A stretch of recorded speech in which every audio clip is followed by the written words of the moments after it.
Bagaimana jika ada sebuah mesin yang dapat mendeteksi apakah seseorang homoseksual atau bukan? Terdengar seperti fiksi ilmiah, tapi ini nyata. Dan mesin itu adalah Fruit Machine. Di era Perang Dingin, pemerintah Kanada menciptakan alat ini untuk mengidentifikasi dan mengeluarkan individu homoseksual dari instansi pemerintah.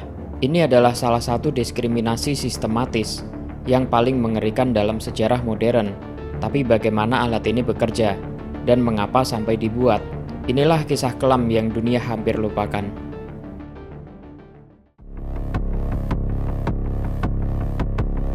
Untuk memahami bagaimana Fruit Machine lahir, kita harus kembali ke masa Perang Dingin, tahun 1950 hingga 1960-an.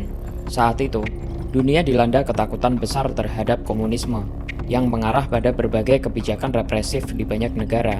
Di Kanada dan Amerika Serikat, paranoia ini dikenal sebagai Red Scare, di mana setiap individu yang diduga berafiliasi dengan komunisme bisa kehilangan pekerjaannya atau bahkan dipenjara. Namun, bukan hanya komunisme yang dianggap sebagai ancaman, kaum homoseksual juga masuk dalam target pemerintah. Pada masa itu, homoseksual bukan hanya dianggap sebagai penyimpangan moral, tetapi juga sebagai ancaman terhadap keamanan nasional. Pemerintah percaya bahwa individu homoseksual lebih mudah diperas oleh mata-mata asing karena orientasi seksual mereka yang dianggap sebagai rahasia yang bisa digunakan untuk menekan mereka. Akibatnya, mereka mulai disingkirkan dari pemerintahan dan institusi penting lainnya. Di Kanada, ketakutan ini berkembang menjadi kebijakan sistematis yang dikenal sebagai Purge Campaign, sebuah gerakan yang bertujuan untuk membersihkan pemerintahan dari individu yang dianggap rentan terhadap ancaman eksternal. Sebagai bagian dari kampanye ini, berbagai metode mulai digunakan untuk mengidentifikasi individu homoseksual, termasuk interogasi intensif, pengawasan ketat, dan tentu saja pengembangan teknologi kontroversial seperti Fruit Machine.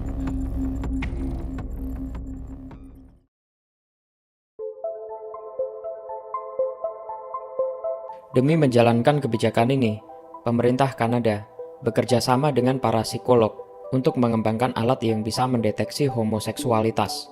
Mereka menciptakan sebuah mesin yang kemudian dikenal dengan nama Fruit Machine. Mesin ini bukan alat canggih seperti yang kita bayangkan dari teknologi masa kini. Pada dasarnya, alat ini mengukur respons psikologis seseorang terhadap rangsangan visual. Orang-orang yang diuji akan diminta duduk di depan layar dan diperlihatkan berbagai gambar, mulai dari pria dan wanita, berpakaian lengkap, hingga yang lebih eksplisit. Mesin ini kemudian akan mencatat reaksi fisiologis mereka secara lebih rinci, termasuk perubahan detak jantung, pergerakan pupil mata, perubahan konduktivitas kulit, dan respons otot mikro di wajah yang sulit dikendalikan secara sadar. Para peserta tes akan duduk di ruangan gelap, di mana mereka diberi serangkaian gambar yang mencakup pria dan wanita dalam berbagai situasi. Sementara itu, alat-alat pengukur yang dipasang pada tubuh mereka akan menganalisa respons bawah sadar mereka.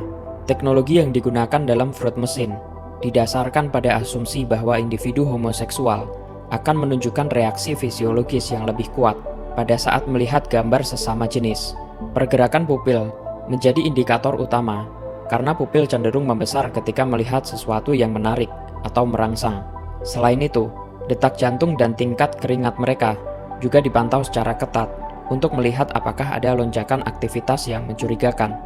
Jika seseorang menunjukkan reaksi tertentu terhadap gambar sesama jenis, mereka akan dianggap sebagai homoseksual dan bisa kehilangan pekerjaan mereka. Namun, metode ini sangat subjektif dan tidak memiliki dasar ilmiah yang kuat, menyebabkan banyak individu yang tidak bersalah turut menjadi korban sistem yang kejam ini.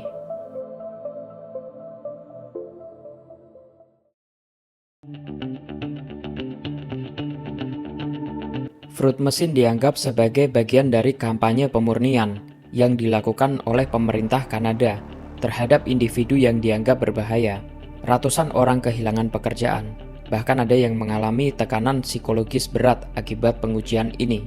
Dampaknya sangat besar, terutama bagi mereka yang bekerja di militer, kepolisian, dan pemerintahan. Banyak individu yang terpaksa menyembunyikan identitas mereka, atau bahkan dipaksa untuk mengundurkan diri demi menyelamatkan karir dan kehidupan mereka. Dalam beberapa kasus, individu yang terdeteksi oleh Fruit Machine tidak hanya kehilangan pekerjaan, tapi juga dikucilkan dari komunitas mereka, menghadapi stigma sosial yang luar biasa, dan mengalami gangguan psikologis berat. Selain kehilangan pekerjaan, banyak korban juga menghadapi pengawasan ketat dan interogasi yang menghancurkan harga diri mereka. Mereka sering dipaksa untuk mengakui sesuatu yang mungkin tidak benar, hanya demi menghindari hukuman yang lebih berat. Hal ini menyebabkan banyak dari mereka mengalami trauma jangka panjang, depresi, bahkan ada yang berujung pada tindakan mengakhiri diri.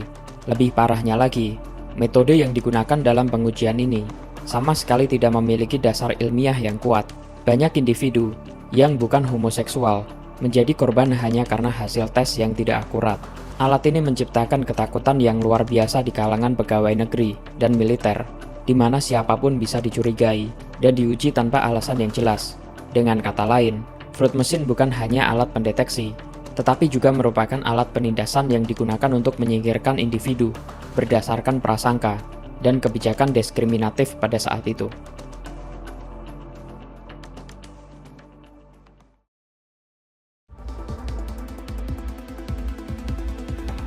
Seiring dengan berjalannya waktu, penelitian lebih lanjut menunjukkan bahwa Fruit Machine tidak memiliki validitas ilmiah. Reaksi fisiologis terhadap gambar tidak bisa menjadi indikator orientasi seksual seseorang. Pada akhirnya, proyek ini mulai ditinggalkan secara diam-diam dan tidak digunakan lagi oleh pemerintah Kanada. Namun, meskipun alat ini ditinggalkan, kerusakan yang ditimbulkan tetap bertahan lama. Banyak orang menjadi korban dari pengujian ini, tidak pernah mendapatkan permintaan maaf atau kompensasi atas penderitaan yang mereka alami.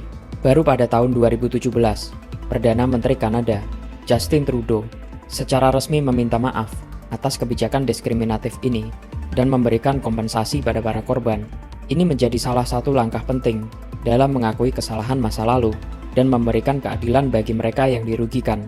Kisah Fruit Machine adalah pengingat betapa bahayanya ketika ketakutan dan prasangka menjadi dasar kebijakan negara. Sejarah ini harus terus diingat agar tidak terulang kembali di masa depan. Teknologi dan ilmu pengetahuan harus digunakan untuk meningkatkan kehidupan manusia, bukan untuk menindas dan mendiskriminasi.